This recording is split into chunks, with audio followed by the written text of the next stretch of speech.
Alhamdulillah. Wassalatu wassalamu ala Rasulillah Muhammad ibn Abdillah wa ala alihi wa sahbihi wa man wala. Subhanaka la ilma lana illa ma 'allamtana innaka antal alimul hakim. Rabbi shrah li sadri wa yassir li amri wahlul 'uqdatan min lisani yafqahu qawli. Amma ba'du. Alhamdulillah, berbahagia rasanya pada hari ini kita bersama-sama dikumpulkan oleh Allah Subhanahu wa taala di majelis yang mulia ini. Mudah-mudahan tidak ada langkah kecuali menjadi awal kebaikan-kebaikan kita insyaallah. Semoga saja tidak ada tenaga yang tercurah, baik yang datang dari dekat ataupun yang datang dari jauh, kecuali semuanya dihargai Allah Subhanahu wa taala dengan pendekatan menuju surga yang dimaksudkan dalam hadisnya Nabi Muhammad, idza marartum biriyadil jannah farta'u. Apabila kalian melihat ada taman-taman surga, maka masuklah kalian di dalamnya. Semoga kita sedang berada dalam taman-taman surga yang mendekatkan kita kepada surga yang sesungguhnya insyaallah. Amin ya rabbal alamin. Saudari-saudariku sekalian yang saya muliakan, temanya adalah muslimah jangan menyerah. Kenapa begitu? Kenapa saya ambil tema ini? Karena dalam kehidupan kita ini ada begitu banyak hal-hal yang dapat membuat kita jatuh, yang dapat membuat kita turun, yang dapat membuat kita terpelosok, yang dapat membuat kita bahkan terjelembab, jatuh ke dasar yang sangat dalam. Akan tetapi jangan pernah menyerah. Selagi hayat masih dikandung badan, selagi ruh masih bersemayam dalam dirimu, masih akan selalu ada kesempatan demi kesempatan perbaiki diri. Masih akan selalu ada tarikan-tarikan, masih akan selalu ada uluran-uluran tangan Allah Subhanahu wa taala menarikmu dari segala keadaan yang tidak menyenangkan, dibimbingnya engkau menuju kepada kebahagiaan insyaallah. Amin ya rabbal alamin. Saudariku sekalian yang saya muliakan, kita hidup di atas muka bumi ini seperti gandum. Tahu gandum tak? Gandum itu bertumbuh dari dimasukkan oleh petani, bertumbuh naik. Akan tetapi ketika ia masih tumbuh begitu, tidak dapat dirasakan kemanfaatannya. Terus tumbuh sampai besar sampai matang. Apakah kalau sudah matang dapat manfaatnya? Belum. Apakah kalau sudah matang bisa dinikmati? Belum. Saudariku sekalian yang saya muliakan, kita pun demikian. Berjalan menuju kepada Allah Subhanahu wa taala di kehidupan dunia ini, bertumbuh secara fisik kita, secara akal kita, secara keimanan kita. Apakah ketika kita sudah dewasa, apakah ketika kita sudah matang, kita sudah akan bisa dirasakan kemanfaatannya yang disebut oleh Allah Subhanahu wa taala dalam Al-Qur'an, wa ma khalaqtul jinna wal insa illa liya'budun. Tidaklah kami ciptakan bangsa jin dan manusia kecuali beribadah, untuk beribadah. Apakah makna dari pengibadahan tersebut sudah layak untuk kita dapatkan ketika kita dewasa? Saudariku sekalian yang saya muliakan, yang disebutkan dalam hadisnya Nabi Muhammad, khairukum anfa'ukum linnas, sebaik-baik kalian adalah yang bermanfaat buat sesama. Apakah ketika kita sudah dewasa kemanfaatan tersebut dapat dinikmati? Sudah berilmu misalnya, sudah mampu memberikan sesuatu kepada masyarakat misalnya, sudah bekerja misalnya, sudahkah? Belum. Sama halnya dengan gandum tadi ini, ketika ia sudah matang, saudariku sekalian yang saya muliakan, ia masih harus dikuliti. Sesudah dikuliti ia kemudian ditumbuk. Sesudah ditumbuk ia kemudian dibuat adonan. Habis selesai adonannya dibuat dengan dibanting-banting, kan begitu, pukul-pukul. Sesudah itu kemudian dibakar. Itu kira-kira di antara semua proses itu dikuliti,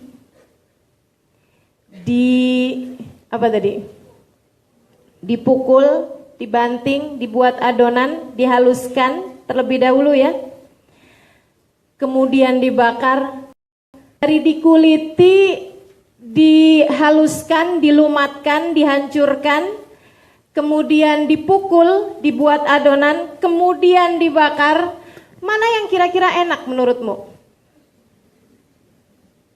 Jika engkau menjadi gandum, kira-kira ada yang enak tak dari keempat proses tersebut? Dikuliti, ya Allah. Kemudian dihancurkan pula, ditumbuk pula, ya Allah. Kemudian sesudah itu dibanting-banting pula, ya Allah. Kemudian sesudah itu dibakar pula, dipanggang di atas api. Kalau tidak mau menjadi yang seperti itu, kamu hanya akan menjadi gandum, tidak akan pernah menjadi roti. Maka di kehidupan dunia ini, semua kesulitan yang kau hadapi adalah jenis dari pengulitan, penghancuran, pemukulan, kemudian pembakaran. Tidak akan pernah ada seorang muslim pun yang kemudian tidak melewati proses-proses yang seperti itu. Allah berfirman dalam Al-Quran, A'udzubillahi minasyaitonirrajim. Afahasiban nas an yutraku an yaqulu rabbunallah walam yuftanu an yaqulu amanna walam yuftanu. Kata Allah Subhanahu wa taala, apakah manusia menyangka bahwasanya dia akan berkata, ya Allah kami beriman, ya Allah kami beriman, dan dia tidak diuji? Tidak akan, kata Allah. Ketika kamu berkata, kami beriman ya Allah, Tuhan kami adalah Engkau ya Allah, maka kata Allah, bersiaplah, aku akan menjadikanmu sebuah roti. Aku akan menjadikanmu sebuah roti.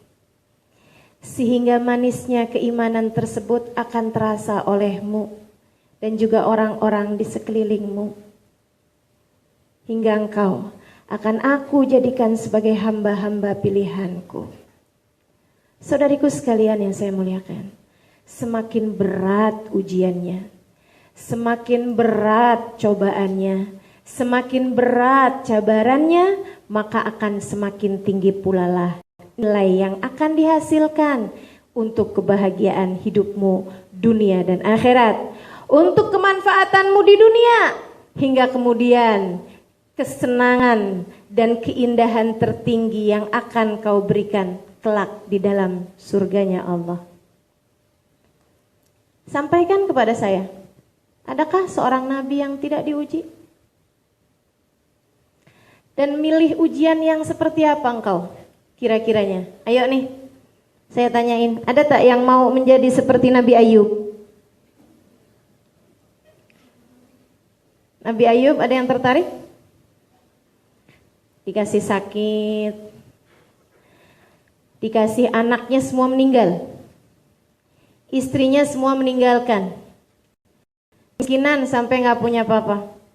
Berakhir dengan kesakitan Nabi Ayub sampai dengan beliau tidak dapat pergi kemana-mana.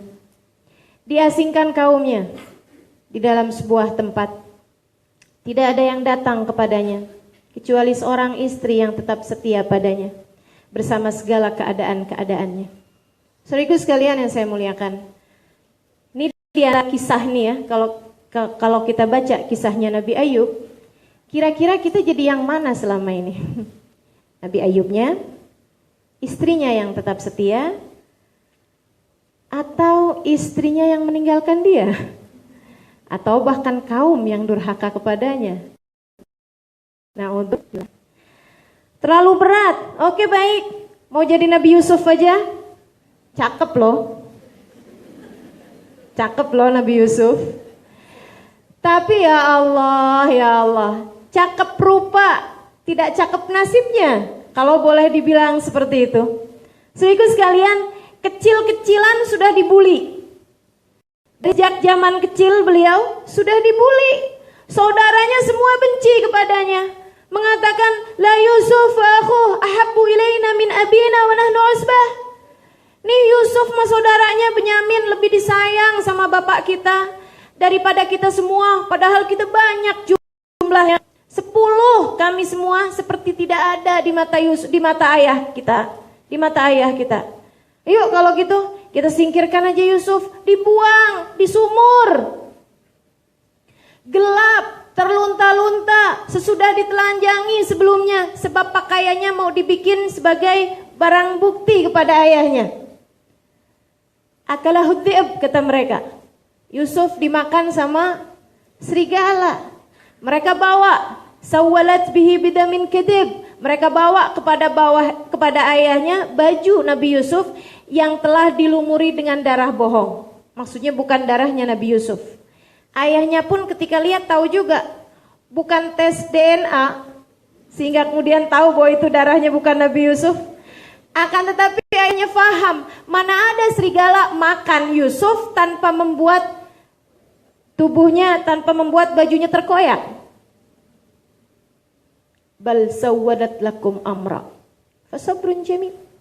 Ini kalian udah buat-buat nih perkara. Saya tahu itu, tapi sabar lebih baik, kata ayahnya. Saudaraku sekalian yang saya muliakan, penjara, habis di penjara dijual. Anak Nabi dijual kemudian. Ini dari jenis pengkulitan tadi ini. Dari jenis penghancuran, penumbukan tadi ini yang saya sampaikan sebagai proses untuk menjadikan roti.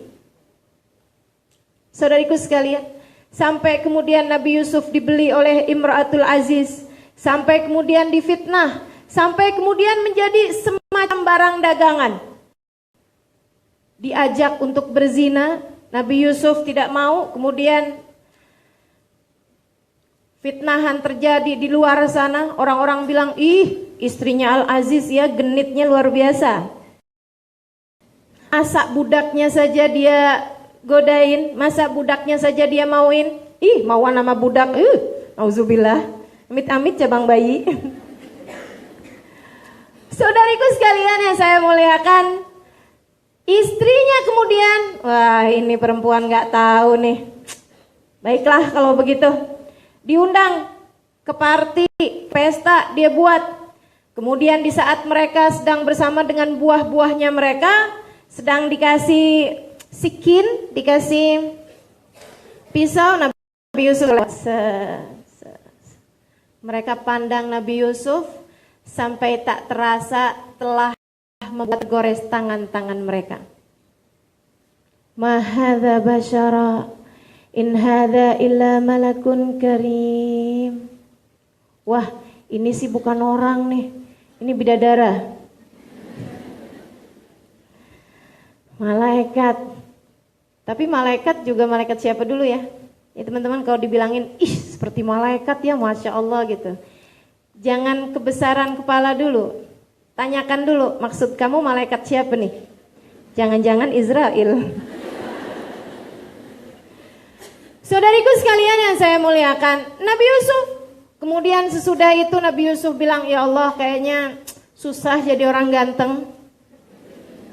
Ujiannya besar jadi orang cakep, penjarakan saja saya ya Allah. Nabi Yusuf kemudian dipenjara lebih dari 10 tahun. Saudari-saudariku sekalian, jenis dari pembakaran yang dilakukan oleh Allah Subhanahu wa taala untuk menjadikan Nabi Yusuf menjadi sebuah roti yang enak dinikmati siapapun. Siapa mau dapat ujian yang kayak gimana kita? Semuanya sudah pernah. Asia, suaminya Fir'aun. Maka setiap kali ada perempuan ngadu sama saya, Ustazah suami saya kan, Ustazah suami saya kan. Ya Allah Ustazah kurang perhatian. Ya Allah Ustazah dia lebih tertarik janda belakang rumah. Segala macam pengaduan Ya Allah Ustazah, suami saya galak pun. Saya selalu bertanya kepada dia, kira-kira sama Asia mana lebih baik? Alhamdulillah seapa-apanya suami kita nggak Fir'aun amat. Ayo ya ini, subhanallah, luar biasa benar. Ujian pastinya akan selalu datang dalam kehidupanmu, saudari-saudariku sekalian yang saya muliakan. Mau sakitkah itu, atau yang seperti baginda kita Nabi besar Muhammad alaihi wasallam, ditinggal orang yang ia cinta. Terbayang, Nabi Muhammad tuh meninggal dunia nggak tua-tua amat.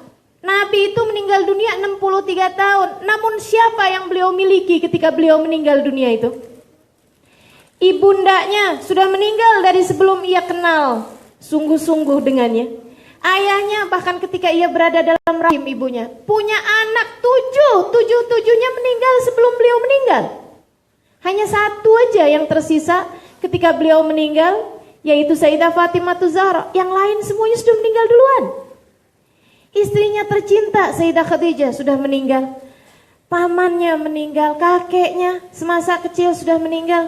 Subhanallah, begitu berat ujian yang jalani oleh baginda kita Nabi besar Muhammad alaihi wasallam. Sakiti, diasingkan, dilukai, dipukul, diusir, dilempar dengan batu. Lagi yang belum. Adakah seseorang di antara kita pernah dilempar dengan batu? Terlempar mungkin. Maksudnya aja gitu ya, ada orang waktu lagi lempar jumroh. Ada yang kepalanya terantuk. Itu sepertinya orang Indonesia. Rambutmu terkena. Karena orang Indonesia itu kalau lagi lempar jumroh, biasanya makanya mau melempar setan. Jadi dengan setengah dendam. Saudariku sekalian yang saya muliakan, semua orang diuji, semua orang susah hidupnya. Mau jadi seperti apa engkau jika kemudian ingin hidupmu itu tidak mendapatkan ujian, tidak mendapatkan kesulitan? Saudariku sekalian yang saya muliakan, tidak jadi masalah datangnya ujian tersebut. Tidak akan membuatmu menjadi hina datangnya ujian-ujian tersebut. Masalahnya adalah bahwa jangan pernah menyerah. Sebab itu adalah cara Allah untuk menaikkanmu. Itu adalah cara Allah untuk menguatkanmu. Saudariku sekalian yang saya muliakan, mau hidupnya kayak siapa yang senang terus gitu? Fir'aun itu sepanjang hidup tidak pernah sakit. Bahkan flu sekalipun. Gatel-gatelan tuh tubuhnya gak pernah. Jadi saya bayangkan Fir'aun sepanjang hidup gak pernah garuk-garuk. Mau jadi seperti dia? Tidak, tentu saja. Fir'aun itu kalau berdoa, kalau meminta, bahkan bukan meminta, kalau berkata kepada sesuatu, jadilah, maka jadilah sesuatu tersebut. Mau begitu? Tidak, tentu saja. Saudaraku sekalian yang saya muliakan, Nabi berdoa, belum tentu Allah segera ijabah. Ada banyak hal yang katanya Nabi Muhammad alaihissalam, permintaanku ditakjil, ditunda oleh Allah Subhanahu wa taala untuk nanti di hari akhirat. Akan tetapi Fir'aun, bahkan ketika ia berkata kepada langit, hujan, maka segera turun hujan saat itu juga. Maka kalau engkau merasa bahwa saya setiap doa saya diijabah, jangan besar kepala. Saya tidak tahu engkau sedang diserupakan dengan siapa. Saudariku sekalian yang saya muliakan, katanya Nabi Muhammad alaihissalam dalam hadisnya, Innallaha idza ahabba abdan ibtalah. Innallaha idza ahabba abdan ibtalah. Allah apabila mencintai seorang hamba, ia akan menguji hamba tersebut, akan memberi cabaran padanya. Seseorang datang kepada Nabi Musa. Ya Musa, tubuhnya ringkih, wajahnya kelihatan tidak tertidur berapa hari.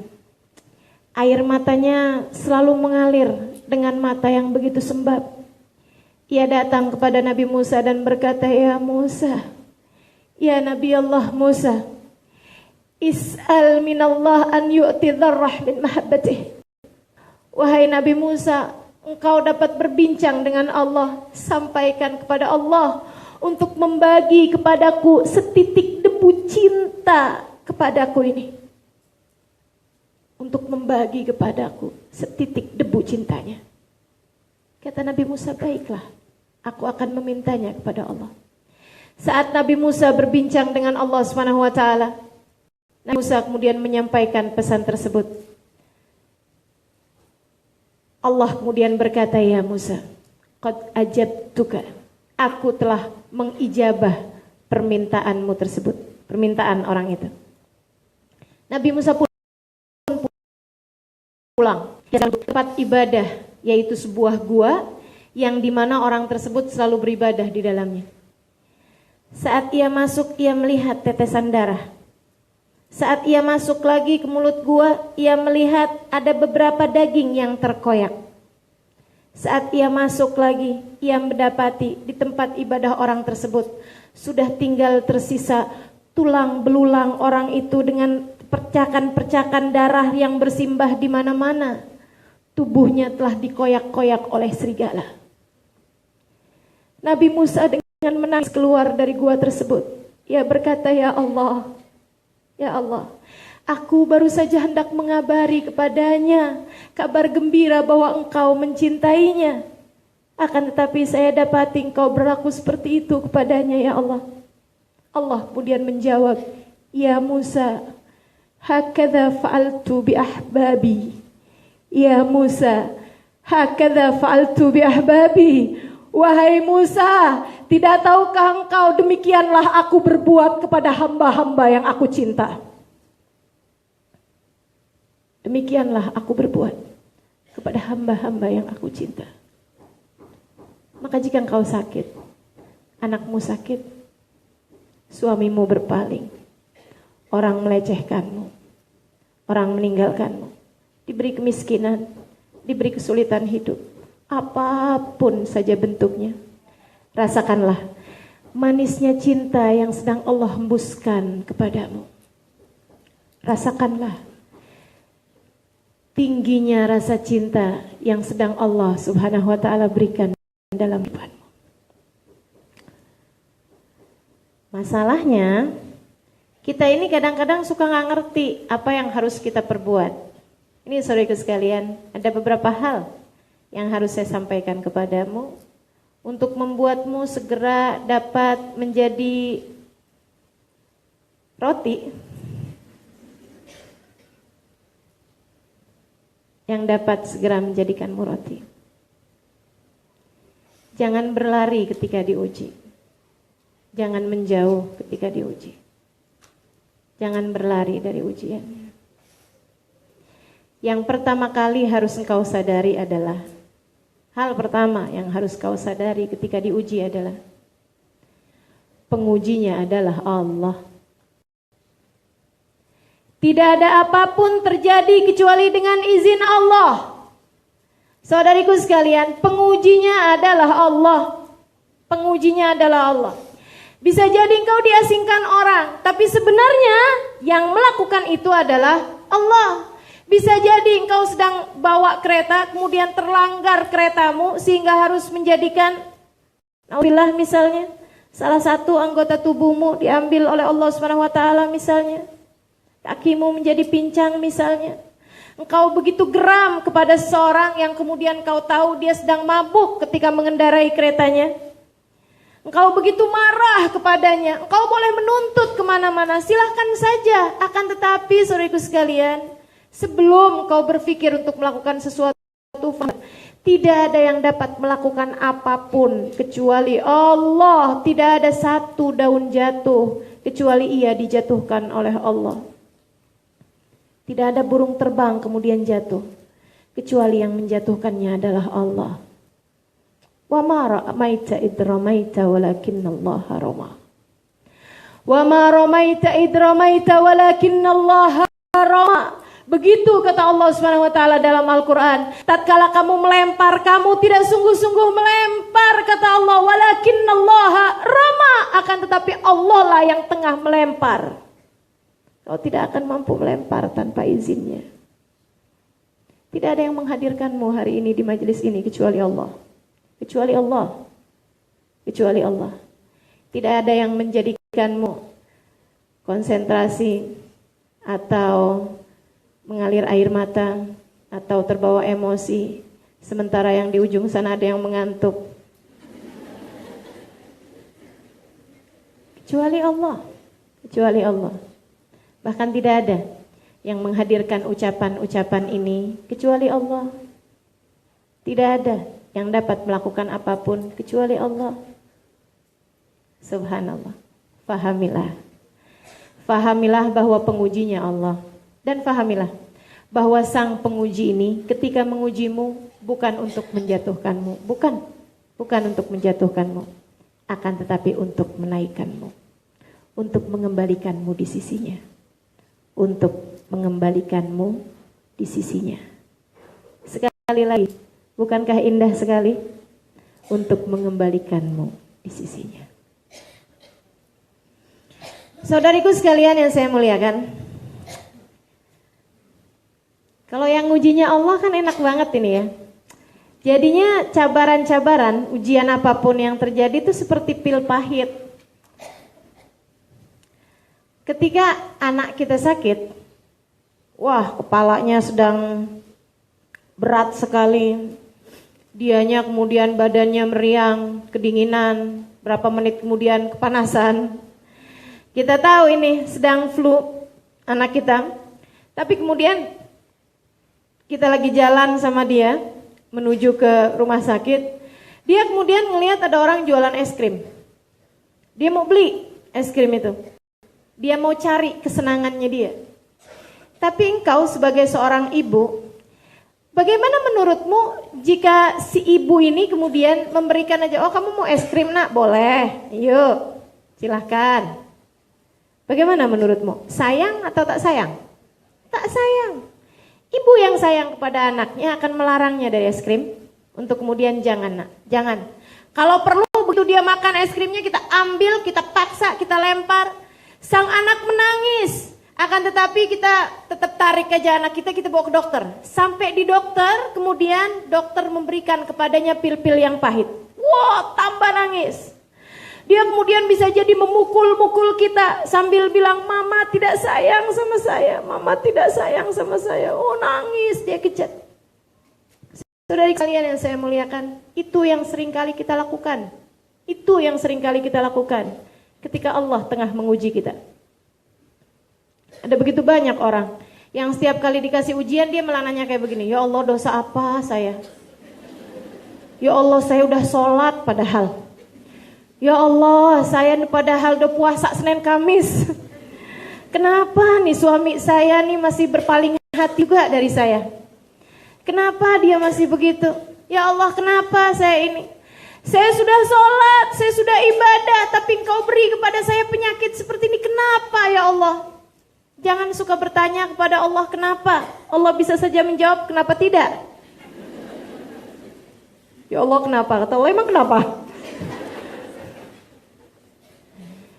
Saudariku sekalian yang saya muliakan, pil-pil pahit berupa ujian-ujian tersebut, ketika kita meminumnya adalah untuk menyehatkanmu, adalah untuk menguatkanmu, adalah untuk menjadikanmu sebagai hamba-hamba yang kuat terhadap berbagai macam kesakitan, berbagai macam wabah, berbagai macam kuman, berbagai infeksi dan lain sebagainya. Seperti itu kira-kiranya dengan Allah SWT.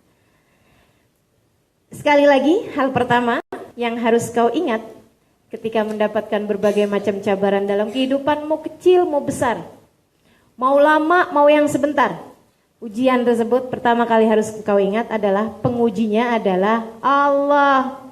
Pengujinya adalah Allah. Lewat tangan hamba-hambanya, tapi pengujinya adalah Allah. Bisa jadi lewat sesiapa, akan tetapi sekali lagi ingatlah pengujinya adalah Allah. Pernah satu ketika Nabi Muhammad alaihissalam sedang tawaf di Ka'bah. Ketika ia kemudian melihat seorang laki-laki tua sedang tawaf di Ka'bah. Jadi sebenarnya begini, ada seorang laki-laki tua tinggal di dekat Madinah, di dekat kota Mekah. Dia kemudian beriman, tapi masa itu nabinya sudah hijrah di Madinah. Jadi akhirnya dia pun kemudian menahan rindu setiap waktu kepada Nabi Muhammad sampai ia dengar Nabi datang untuk haji wada ke kota Mekah. Ia pun kemudian datang juga ke sana, datang ke Mekah itu ya. Ketika ia datang ke Mekah, berapa hari waktu awal langsung datang ke Mekah, dia segera tawaf. Di tengah-tengah dia tawaf, dia kemudian merasakan indahnya kasih Allah SWT. Ia pun bergumam, Ya Karim. Di belakang Nabi Muhammad menyaut, tapi dia nggak tahu bahwa itu Nabi Muhammad. Ya Karim. Dia jalan lagi, dia toleh. Siapa sih ikutin saya? Gitu dia pikir. Dia kemudian tawaf lagi, merasakan keindahan kedermawanan Allah, dan dia bilang Ya Karim. Nabi ikutin dia lagi di belakang, Ya Karim. Dia masih sabar. Habis itu 3 kalinya dia ucap lagi, Ya Karim. Nabi Muhammad ikutin lagi, Ya Karim. Dia langsung menoleh. Jangan mentang-mentang saya orang kampung, saya orang datang dari Badui sana, karena saya terlihat orang bodoh, kemudian setiap kali saya mengucapkan suatu kamu ikutin. Andai tidak karena bagusnya rupamu dan indahnya wajahmu itu, aku pasti sudah akan mengadukanmu kepada Nabiku Muhammad. Nabi senyum. Kemudian dia bilang, katanya Nabi Muhammad alaihissalam, awala ya'rif nabiyak ya Syekh. Pak, Bapak emang gak pernah lihat Nabi Muhammad? Dia bilang, inilah ma'arif, inilah marah. Saya memang betul belum pernah ketemu sama Nabi Muhammad, tapi saya sepenuh cinta kepadanya. Saya memang belum pernah melihatnya, tapi sepanjang hari dia selalu bersama dengan saya di dalam hati saya. Nabi kemudian berkata, Ana Nabiyyak Muhammad bin Abdillah. Anta, wah langsung dia ciumin tangan Nabi Muhammad alaihissalam. Malaikat Jibril turun, kemudian berkata, wahai Rasul, sampaikan kepadanya, jangan tertipu dengan kedermawanan Allah, karena Allah pasti akan menghisap segala sesuatu. Nabi sampaikan, Pak, Allah kirim salam padamu, dan mengatakan bahasanya jangan pernah tertipu dengan kedermawanan Allah, karena dia berulang kali kan bilang Ya Karim, Ya Karim. Allah pasti akan menghisapmu atas segala sesuatu kenikmatan yang Allah berikan padanya. Dan dia berkata, jadi Allah mau memperhitungkan saya, wahai Rasulullah? Iya. Oh, kalau gitu, saya juga mau memperhitungkan Allah. Allah mau menghisap saya, baiklah saya juga mau menghisap Allah. Maksudnya gimana? Kalau Allah menghisap saya atas dosa-dosa saya akan menghisap Allah di manakah ampunannya. Kalau saya dihisap Allah Subhanahu wa taala atas segala kekikiran saya akan bertanya, ya Allah, dan di manakah kedermawananmu jika begitu? Jika Allah menyalahkan saya atas keburukan saya akan mempertanyakan kepada Allah, dan di mana kebaikannya selama ini. Malaikat Jibril turun lagi. Wahai Nabi Muhammad, sampaikan padanya, hendaklah dia sampaikan padanya Allah tidak akan pernah menghisapnya agar dia tidak menghisap Allah Subhanahu wa taala. Maka teman-teman saya sekalian, penghisapnya Allah, pemberi cabaran padamu Allah, pemberi ujian padamu Allah. Maka apa yang kau takutkan? Engkau hanya perlu beberapa hal. Pertama, melambai. Tahu melambai tak? Please, tolong saya, bantu saya menyerah. Itu hal pertama yang harus engkau lakukan.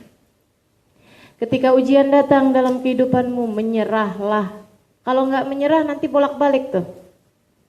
Ini kan lagi dikulitin, kulitnya nggak terkelupas-kelupas. Baru habis dikelupas ada kulitnya lagi.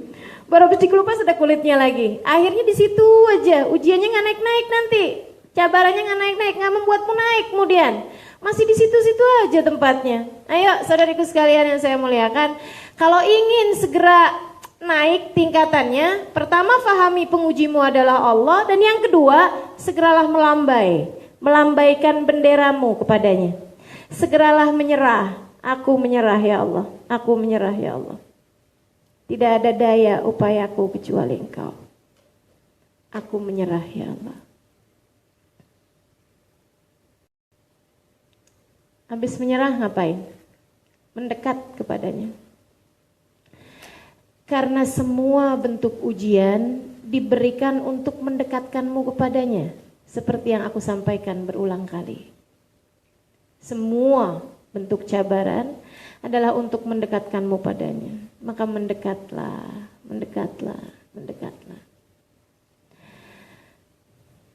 Alam ya'ni lilladzina amanu an tahsha'a qulubuhum li dzikrillahi wa ma nazala minal haqq. Allah bertanya kepadamu, kepadaku, kepada kita semua. Alam ya'ni lilladzina amanu, belum tibakah waktu bagi orang-orang yang beriman, antakhsha'a qulubuhum li dzikrillahi wa ma nazala minal haqq, untuk hati mereka khusyuk, untuk hati mereka faham, untuk hati mereka mengingat Allah Subhanahu wa taala, wa ma nazala minal haqq, dan apa yang datang dari Al-Qur'an, apa yang didatangkan padamu wahai Muhammad. Belum juga, kata Allah, belum juga. Baik, aku akan uji lagi kamu. Aku akan kuliti lagi dirimu. Maka yang Allah tunggu dari kita adalah engkau melambaikan dirimu kepada Allah. Al-ana ya Rabb, al-ana ya Allah. Iya ya Allah, sudah datang waktunya. Sudah datang waktunya. Fudail bin Iyad, saudariku sekalian yang saya muliakan. Seorang perampok, seorang penjudi, seorang peminum minuman keras, seorang pembunuh bahkan. Sepanjang hidupnya berada dalam keadaan kemaksiatan. Sampai suatu ketika ia ingin memiliki seorang anak karena ingin melaksanakan sunnahnya Nabi, memberi hadiah. Memberi hadiah, dia tahu itu dari seorang laki-laki yang dia rampok. Ada seorang laki-laki dia rampok, memberikan semua hartanya kecuali satu boneka. Dia kemudian bertanya, kenapa? Ada pasal apa kamu sama boneka itu? Dia bilang, karena saya kalau pulang ke rumah tidak bawa hadiah buat anak saya nggak mau. Saya punya anak perempuan. Saya amalkan sunnahnya Nabi Muhammad, kalau pulang ke rumah bawa hadiah, terutama buat anak perempuanmu. Oh gitu, kata Fudail, perampok. Dia kemudian bilang, baiklah kalau gitu, dibalikin sama dia si bonekanya, dia rampok sisanya yang lain. Habis itu dia memutuskan untuk menikah, karena kepengen punya anak perempuan. Dia paksa kawin seorang perempuan paling cantik di kampungnya. Habis itu kemudian dia hamili perempuan tersebut, sampai dapat anak, alhamdulillah dapat anak perempuan. Dia kemudian ceraikan perempuan itu, dia nggak mau sama perempuannya, dia mau sama anaknya aja. Dibesarkan anaknya sampai di usia 10 tahunan, dan dia mabuk seperti yang saya sampaikan. Dia berjudi seperti yang saya sampaikan. Dia membunuh, dia merampok, semua jenis kemaksiatan dia kerjakan. Hanya saja ada satu sunnah yang dia kerjakan, memberi hadiah kepada anak perempuannya setiap kali dia habis pulang keluar kota. Sholat enggak gitu ya, puasa boro-boro, tapi dia kasih hadiah kepada anak perempuannya ini tiap kali dia pulang. Saudaraku sekalian saya muliakan, lagi sayang-sayangnya kepada anak tersebut, lagi bahagia-bahagianya kepada anak tersebut. Anaknya solehah luar biasa, bakti dan menyenangkan luar biasa. Tiap ayahnya pulang dia nggak peduli ayahnya mau merampok atau apa, dia pijitin ayahnya, dia buatkan minum buat ayahnya. Dia jadi anak yang luar biasa menyenangkannya. Lagi kayak begitu keadaannya, Allah bikin anaknya meninggal dunia. Karena Allah hendak mendekatkan orang ini kepada Allah SWT. Karena Allah hendak mendekatkannya sekali lagi. Marahnya Fudail luar biasa. Luar biasa. Ia pun kemudian depresi, frustasi, ia tambah minum minuman keras.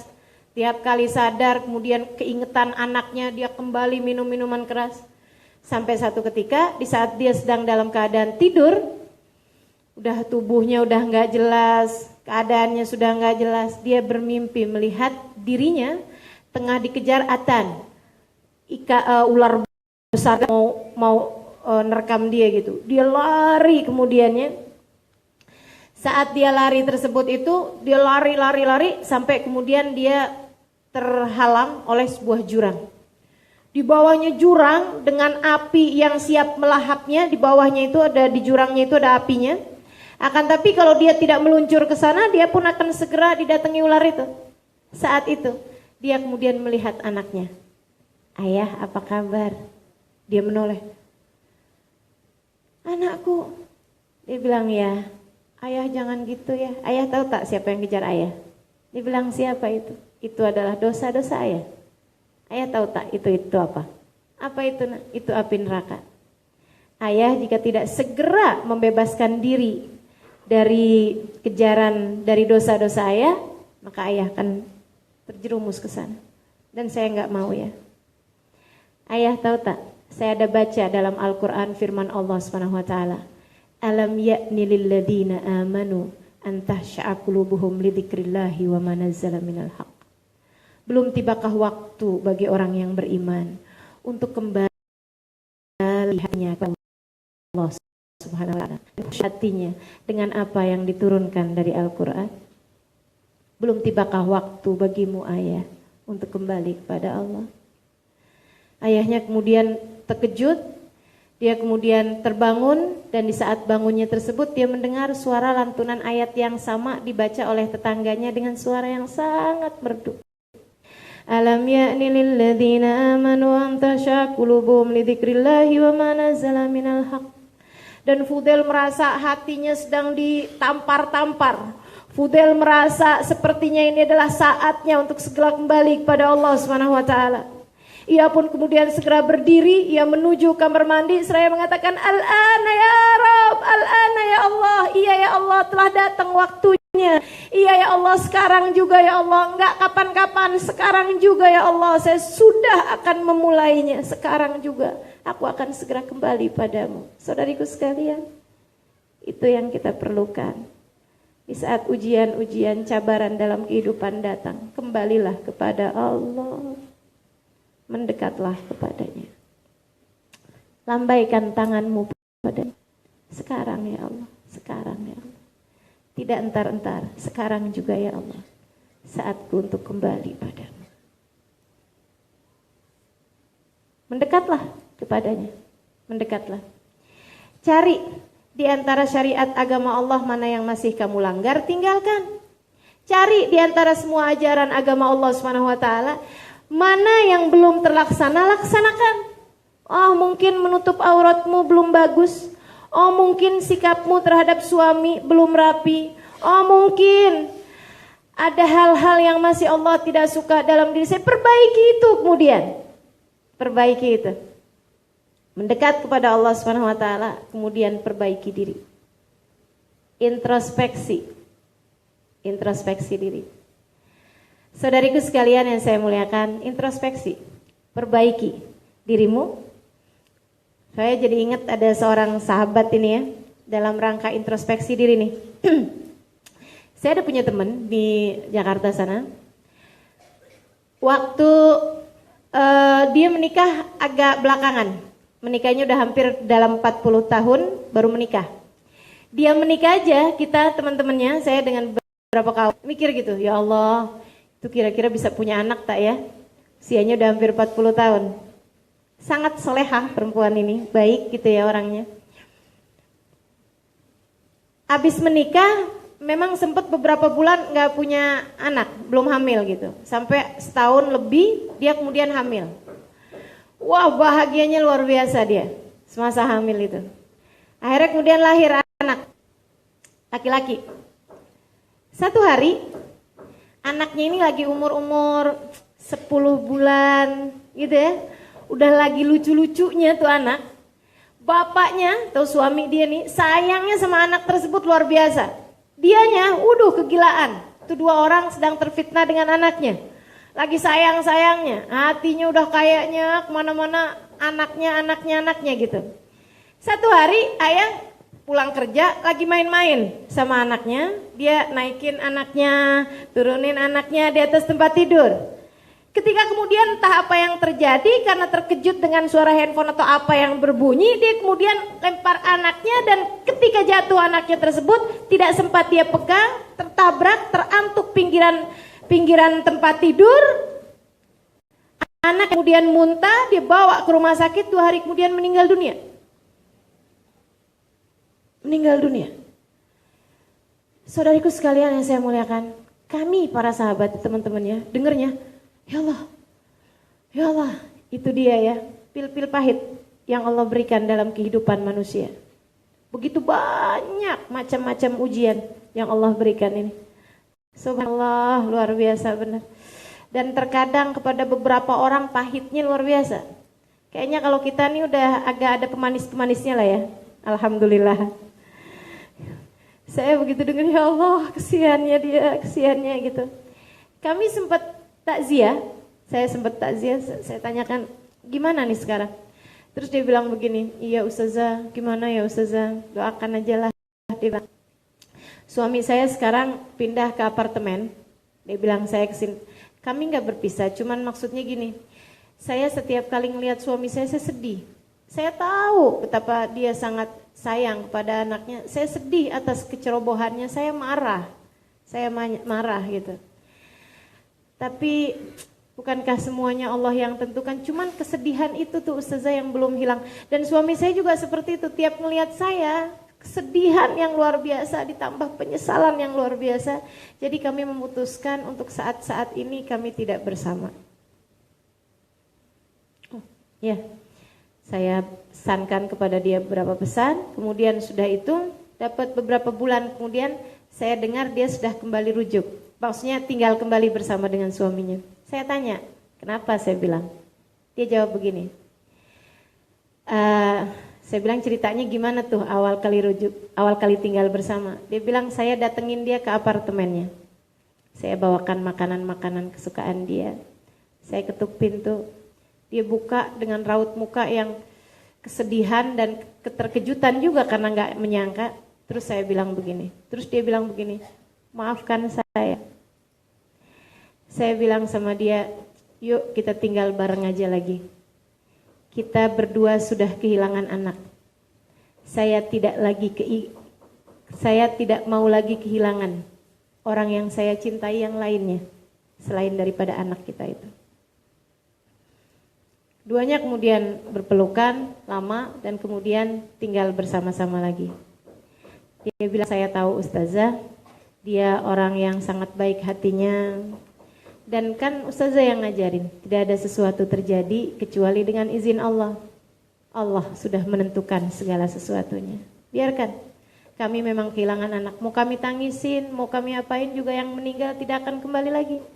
Maka ya sudahlah, kami serahkan ia kepada Allah. Barangkali di sisi Allah dia jauh lebih bahagia. Dan kami pun tidak ingin kehilangan kebahagiaan kami berdua. Keduanya kemudian bersama-sama dan saya bantu dengan doa terhadap orang tua. Allah gantikan ia dengan yang lebih baik daripada anaknya yang meninggal dunia tersebut. Subhanallah, kabarnya malahan nggak ada rencana apa-apa, tahu-tahu hamil. Di usia yang 40 itu ya, udah hampir 45-an barangkali.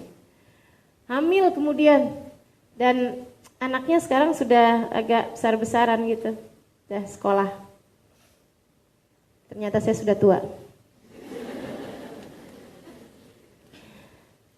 Saudaraku sekalian yang saya muliakan, introspeksi diri, mendekat pada Allah Subhanahu wa taala. Maafkan. Tidak ada yang ingin melakukan sesuatu yang buruk, dan kalaupun ada seseorang melakukan sesuatu yang buruk, tidak ada sesuatu terjadi kecuali dengan izin Allah. Kepadamu ia adalah pil-pil pahit yang kau harus meminumnya untuk menyehatkan dirimu, insya Allah. Hal terakhir yang akan saya sampaikan kepadamu adalah untuk dua lagi ya. Hal yang berikutnya yang saya ingin sampaikan padamu adalah husnuzon. Berbaik sangka. Selalulah berbaik sangka pada Allah Subhanahu wa taala. Jangan menyerah. Allah masih akan membuka untukmu pintu-pintunya. Saudaraku sekalian, jangan menyerah. Allah masih akan selalu membuka untukmu pintu-pintunya. Apapun dari cabaran dalam kehidupanmu, kesulitan yang ada dalam kehidupanmu, jangan pernah menyerah. Sebab Allah masih akan membukakan untukmu pintu-pintunya. Yang terakhir, Titipkan segala sesuatu kepada Allah. Titipkan kepada Allah. Titipkan kepada Allah. Hasbunallah wa ni'mal wakil. Ni'mal wa ni'mal nasir. Allah itu teman-teman saudaraku sekalian, saya titipin jemuran aja dijaga kok sama Allah. Saya pernah satu ketika semasa di Hadramut, saya sebagai anak kos, anak tinggal sendiri, kebanyakan memang seperti ini ya, pemalas. Baju kalau belum semua kotor belum dicuci. Jadi satu hari baju saya semua udah kotor, kemudian saya cuci lah baju tersebut itu. Saya kemudian berangkat pergi ngaji, pergi majelis. Semasa saya berangkat pergi majelis, sebelum saya berangkat pergi majelis, semasa saya sedang jemur pakaian saya lihat ada angin besarnya luar biasa. Dari angin kalau di negeri Arab tuh suka kelihatan, badai-badai itu suka kelihatan tuh. Wah ini akan badai besar nih gitu. Jadi saya begitu lihatnya kemudian yang wah ini bakalan ada angin besar nih kelihatannya nih. Saya bingung karena kalau misalnya saya turunkan jemuran itu, saya pulang nanti tak punya baju bersih. Kalau misalnya saya biarkan terjemur dengan kemungkinan angin membawanya terbang, ya Allah, itu terbangnya bisa tidak hanya ke bawah begitu ya, tidak hanya jatuh ke bawah-bawahnya, bisa pergi ke rumah tetangga 10 rumah. Dan kebayang kalau orang seorang laki-laki jalan kemudian ada apa ini? Waduh, kalau kena pakaian dalam kan saya malu. Apa yang saya lakukan kemudian, dan saya tidak punya penjepit baju semasa itu. Saya pun kemudian teringat sesuatu, ya udah bismillah lah, belum mana saya mau hadir majelis juga gitu. Saya khawatir terlambat. Jadi akhirnya saya pegangin semua baju itu satu-satu dengan saya bilang, Istaudatukallah. Saya titipkan kamu sama Allah, saya titipkan kamu sama Allah, saya titipkan kamu sama Allah. Saya pun kemudian pulang, berangkat pergi ke majelis. Hari itu angin luar biasa besarnya. Waduh, saya udah kebayang aja, wah ini habis nih baju saya nih. Udah gak tahu kemana aja nih. Saya pun ngeliat ada macam-macam sampah di jalanan, ada rupa-rupa sampah di jalanan. Dan saya tahu pula dia sudah lewat dekat rumah saya itu. Begitu masuk ke rumah, saya langsung naik ke atas dan tibalah saya di sana. Dengan penuh rasa syukur, saya melihat semua baju saya tidak ada yang bergerak dari tempatnya. Ya Allah, saya bilang ya Allah makasih. Engkau telah menjaga baju-baju saya, jemuran saya. Saudaraku sekalian, jika dititipin jemuran aja, dia jaga dengan sedemikian indahnya. Apakah menurutmu jika engkau titipkan dirimu, anakmu, suamimu, imanmu, takwamu, kebahagiaanmu, surgamu kau titipkan kepadanya, tidakkah ia akan menjaganya sedemikian rupa? Tidakkah ia akan menjaganya sedemikian rupa? Karenanya kemudian para ulama tuh, kalau pagi-pagi kita disuruh baca Syahidallahu annahu la ilaha illa huwa wal malaikatu wa ulul ilmi qa'iman bil qisti la ilaha illa huwal azizul hakim. Gitu ya, ayat itu bahwa Allah menyaksikan tidak ada Tuhan kecuali Dia dan segenap malaikat menyaksikannya bahwa tidak ada Tuhan kecuali Allah, dan orang-orang yang berilmu pun menyaksikan itu. Kita dibaikkan, dianjurkan untuk membaca wa ana ashhad bima syahidallahu bih wa ushhidullah ala dzalik wa astaudi Allah hadhihi syahadah wa hiya li indallahi wadi'ah as'aluhu hifdhuha hatta yatawaffani 'alaiha. Ya Allah, aku pun juga menyaksikan tidak ada Tuhan kecuali Engkau, dan aku jadikan Engkau ya Allah sebagai saksinya, sebagai saksi bahwa aku menyaksikan tidak ada Tuhan kecuali Engkau. Wa astaudiullah hadhihi syahadah, dan aku minta, aku titipkan penyaksianku ini kepadamu ya Allah. Kembalikanlah kepadaku di saat aku memerlukannya, di saat akhir kehidupanku tiba. Itu katanya para ulama, jika ada orang membaca itu, ayat tersebut, kemudian membaca doa itu, jika tak hafal dalam bahasa Arab, silahkan dalam bahasa kita masing-masing. Ayatnya jangan dirubah-rubah bahasanya, tapi itunya, doanya tadi itu silahkan saja. Ya Allah, aku menyaksikan bahwa tidak ada Tuhan kecuali Engkau, Dan aku jadikan kau sebagai saksinya. Dan aku titipkan syahadatku kepadamu ya Allah. Penyaksianku ini, imanku ini aku titipkan kepadamu. Jagalah ia ya Allah hingga aku dapat menghadapmu dengan berbekal keimanan tersebut. Kembalikan kepadaku di saat aku memerlukannya. Jadi sekalian, para ulama mengatakan siapa yang membaca ini setiap harinya, maka ketika datang ajal menjemputnya, Allah akan berkata kepada malaikatnya, berhati-hatilah dalam mencabut nyawanya, dia telah menitipkan keimanannya kepadaku seumur hidupnya. Berhati-hatilah dalam mencabut nyawanya.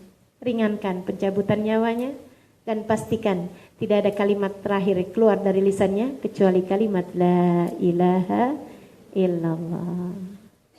Bismillah, insya Allah kita akan menjadi muslimah-muslimah yang tidak akan menyerah. Kita akan menjadi muslimah-muslimah yang terus mendekat kepada Allah Subhanahu wa taala hingga saat kita menghadapnya dalam keadaan penuh keimanan insyaallah. Dalam keadaan penuh cinta insyaallah, dalam keadaan menaiki tangga yang tertinggi dari dicintai oleh Allah Subhanahu wa taala. Hingga hari itu kita akan mendengarnya berbisik di telinga kita, ya ayyatuhan nafsul mutmainnah, irji'i ila rabbiki radiyatan mardiyah, fadkhuli fi ibadi wadkhuli jannati. Wahai pemilik jiwa yang tenang, kembalilah engkau kepada Tuhanmu. Ia telah ridho padamu dan engkau pun ridho padanya. Masuklah ke dalam golongan hamba-hambaku. Masuklah ke dalam surgaku. Rabbana taqabbal minna innaka antas samiul alim. Tub alaina innaka antat tawwabur rahim. Tawang fi subhanakallahumma tahiyatum fiha salam. Akhiru da'wana anil hamdulillahirabbil alamin. Mudah-mudahan bermanfaat. Kurang lebihnya mohon maaf. Wal afu minkum. Wassalamualaikum warahmatullahi wabarakatuh.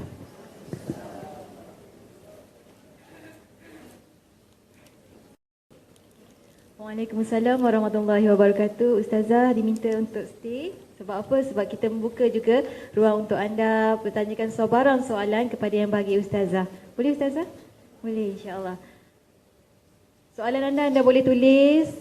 Boleh berikan kepada urus dia yang berselendang hijau yang sangat cantik. Saya tak tahulah hijau apa nama tu. Lumut ke apa? Tak kisahlah apa hijaunya, tapi itulah selendang yang mereka kenakan dan anda boleh berikan soalan anda kepada mereka.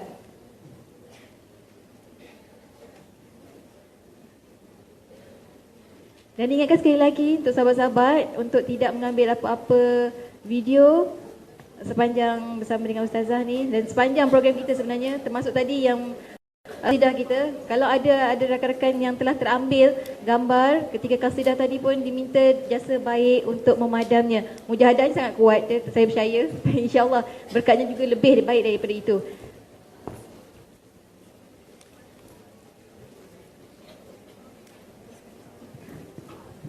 Assalamualaikum Ustazah. Dari Ibu Dewi ini pertanyaannya, katanya doa apa yang dapat memberi kekuatan hati ketika diuji? Ya, tadi saya sudah sampaikan tips-tipsnya ya, ketika mendapatkan ujian dan cabaran untuk kita tidak menyerah. Nah kalau doanya boleh dicatat ini.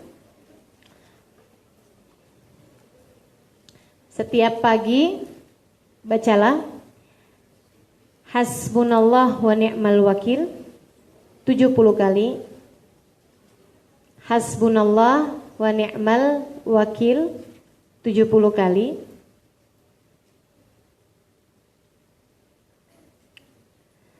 Kemudian wa ufawwidu amri ilallah innallaha basirun bil ibad sebanyak 11 kali.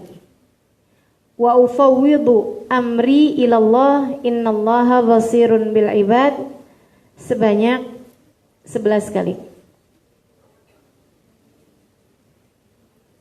Saya ulangi.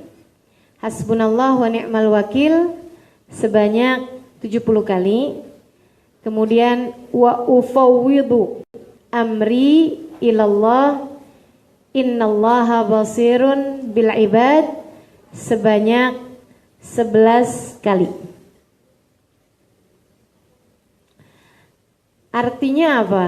Yang pertama, hasbunallah wa ni'mal wakil, cukup bagi kami Allah, cukup bagiku Allah. Wa ni'mal wakil, dan Allah adalah seindah-indah tempat yang diserahi. Ayat berikutnya, wa ufawwidu amri ilallah, aku serahkan segala sesuatunya kepada Allah. Ini tanda penyerahan diri kita nih ya. Wa ufawwidu amri ilallah, aku serahkan segala urusanku kepada Allah. Innallaha basirun bil ibad. Wa ufawwidu amri ilallah, innallaha basirun bil ibad. Sungguhnya Allah basirun, maha mengetahui, bil ibad, pada hamba-hambanya. Itu jika kita baca, insya Allah lebih meluaskan hati, menjadikan hati memiliki lebih banyak kekuatan ketika kita mendapatkan berbagai macam ujian. Hal kedua, masih buat yang agak lebih besar ujiannya, misalnya lagi diuji sekali hatinya karena urusan dengan suami misalnya, atau urusan dengan anak misalnya, ada urusan dengan sesiapa misalnya, hatinya begitu sangat berat sekali rasanya. Silahkan amalkan ini yang kedua, yaitu setiap kali habis salam sholat. Yang pertama itu tadi itu vitamin ya, jadi boleh dikonsumsi buat siapa aja dan kapanpun sebenarnya, saat diuji atau tidak diuji, untuk kekuatan hati. Yang ini nih, yang kedua ini adalah pil, adalah obat yang kamu perlukan, yang sahabat semua, kawan-kawan perlukan hanya di saat diuji aja. Jadi kalau sedang lepas ujiannya, udah nggak usah dikerjakan lagi. Di saat sedang diuji aja gitu, berat sekali, silahkan amalkan ini. It's 11 hours. Untuk setiap habis selesai salam dari sholat fardu, selesai salam sholat fardu, pegang dadanya, kemudian membaca surat Al-Insyirah. Tahu surat Al-Insyirah? 4 kali. Surat Alam Nasrah itu ya, bukan Al-Insyirah. Kan begitu. Tapi membaca surat Alam Nasrah, Alam laka sadrak, wa wada'na anka wizrak, alladhi anqadha dhahrak, wa rafa'na laka dhikrak, fa inna ma'al usri yusra, inna ma'al usri yusra, fa idza faragta fansab, wa ila rabbika farghab. Meminta keberkahan, kelapangan hatinya Nabi Muhammad sallallahu alaihi wasallam, untuk kita juga dibagi itu dalam hati kita, sehingga kita jauh lebih lapang ketika menghadapi berbagai macam ujian yang sedang kita hadapi pada masa tersebut. Alam Nasrah sebanyak 4 kali. Ada pertanyaan lagi tak?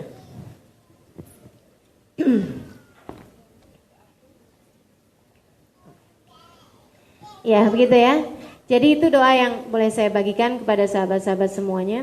Kemudian kalau ada kaitannya bukan dengan urusan hati, tapi urusan permasalahan dalam hidup lah ya, yang tidak terlalu emosi sebenarnya, tapi berat dirasakan. Misalnya diberi kemiskinan, ada kebangkrutan misalnya, ada apapun, tapi urusannya tidak melulu masalah hati.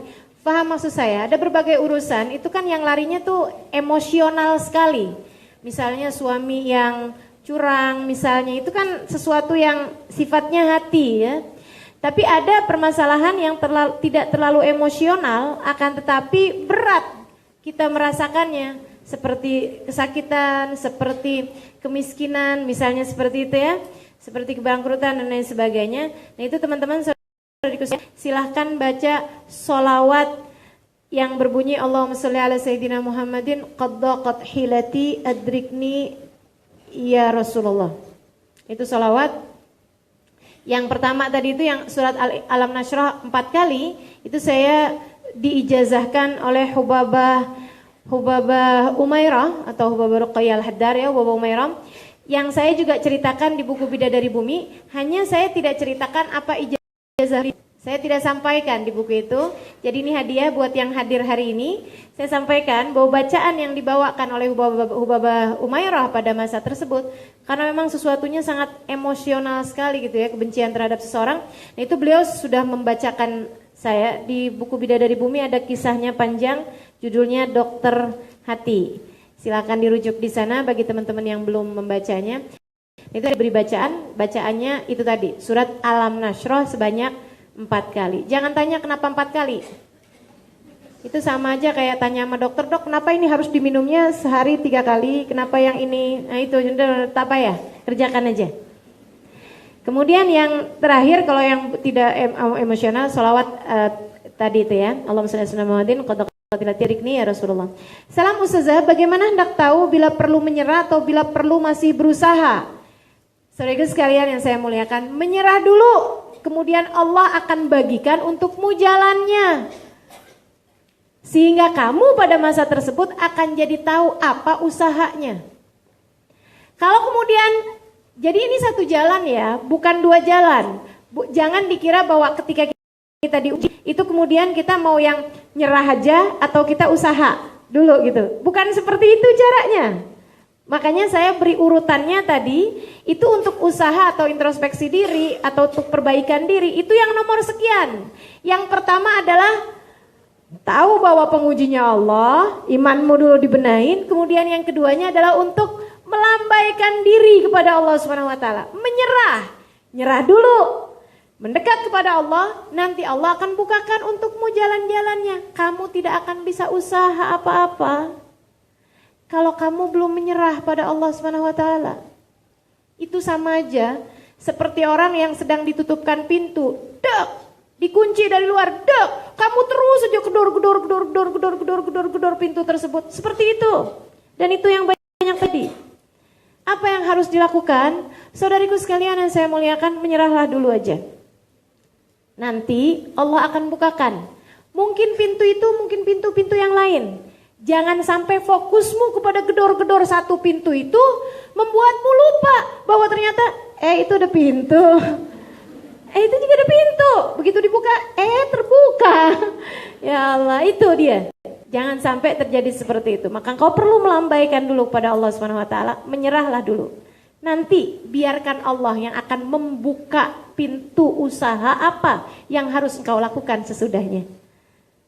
InsyaAllah Ustazah, saya jelas sikit boleh Ustazah ya. Bagi pemilik kenderaan plate number PR15 kereta anda sedang blok, kereta lain boleh ubah dulu.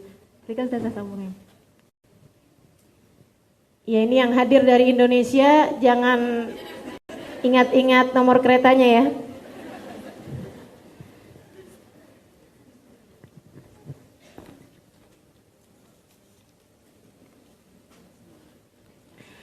Apa doa yang terbaik buat ibu? Maksudnya kita mendoakan ibu kita ya. Teman-teman sekalian, doa apapun bagus. Yang Allah tuliskan dalam Al-Quran, Rabbighfirli wali walidayya warhamhuma kama rabbayani shaghira. Nah itu juga indah, tentu saja Allah yang mengajarkannya.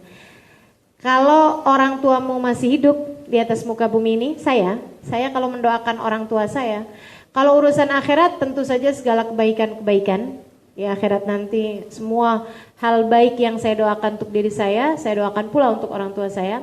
Tapi kalau untuk urusan dunia, saya merasakan bahwasanya apapun yang saya dapat dari segala kebaikan yang Allah berikan pada saya, pastilah adalah karena doa, karena munajat, karena kebaikan yang orang tua lakukan. Berkahnya nyampenya ke saya. Gitu ya, saya nggak ada usaha apa-apa. Orang tua saya yang buat kami anak-anaknya, beliau selalu mendoakan, selalu berbuat kebaikan. Karenanya saya menganggap orang tua saya adalah keramat yang masih hidup, adalah pemilik karomah yang paling besar. Bisa jadi ia bukan siapa-siapa buatmu, tapi buatku ia adalah karomah yang terbesar.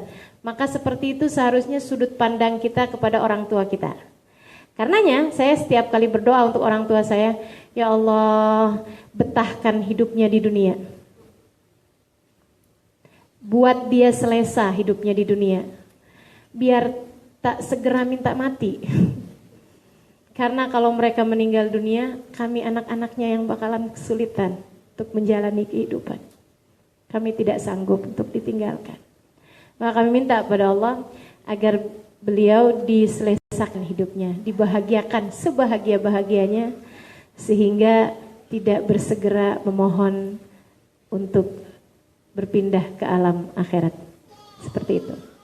Kemudian bolehkah kita berdoa dan bertawasul dengan Nabi Muhammad alaihissalam? Allah yang berfirman dalam Al-Quran, wattakhidhu indallahil wasilah. Wattakhidhu indallahil wasilah.